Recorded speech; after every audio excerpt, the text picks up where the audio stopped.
कुणाची शिवसेना खरी आणि कुणाची राष्ट्रवादी खरी हे जनतेने दाखवलं। पुण्यातील कार्यक्रमातून अमित शहांचा ठाकरे आणि पवारांवर निशाणा। परळी आणि शिरसाळ्यात मुंडे समर्थकांनी सुरेश धसांना काळे झेंडे दाखवले। शिरसाळ्यात धसांची गाडी अडवण्याचा प्रयत्न, धस परळीची बदनामी करत असल्याचा मुंडे समर्थकांचा आरोप।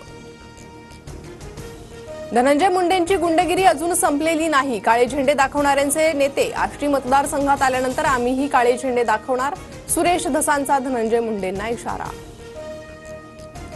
महायुतीच्या लोकांसोबत संघर्ष करावा लागतो, परभणीच्या पालकमंत्री मेघना बोर्डीकरांचं विधान।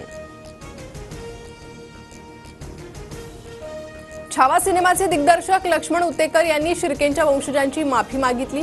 चित्रपटात गणोजी शिर्केंबद्दल चुकीची माहिती दाखवल्याचा शिर्केंच्या वंशजांचा आक्षेप। उतेकरांनी संपूर्ण महाराष्ट्रासमोर आमची माफी मागावी, भूषण शिर्केंचं वक्तव्य। पंतप्रधान आवास योजनेअंतर्गत महाराष्ट्रातील 20 लाख घरांवर मोफत सौर ऊर्जा प्रकल्प बसवणार, मुख्यमंत्री देवेंद्र फडणवीसांची घोषणा।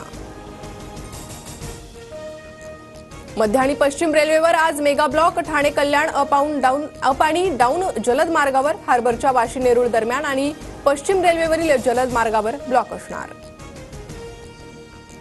मुंबईच्या पारा सलग दुसऱ्या दिवशी 37 अंशापार, पुढील काही दिवस तापमान चढेच राहण्याचा अंदाज। रत्नागिरी आणि ठाण्यातही कमाल तापमानात वाढ।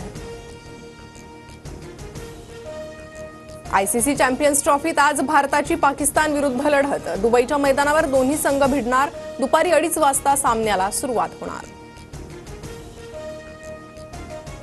देशात कोट्यवधी घुसखोर राहतात, ते देशातील व्यवस्थेत ढवळाढवळ निर्माण करतात, उपराष्ट्रपती जगदीप धनखड यांचं वक्तव्य।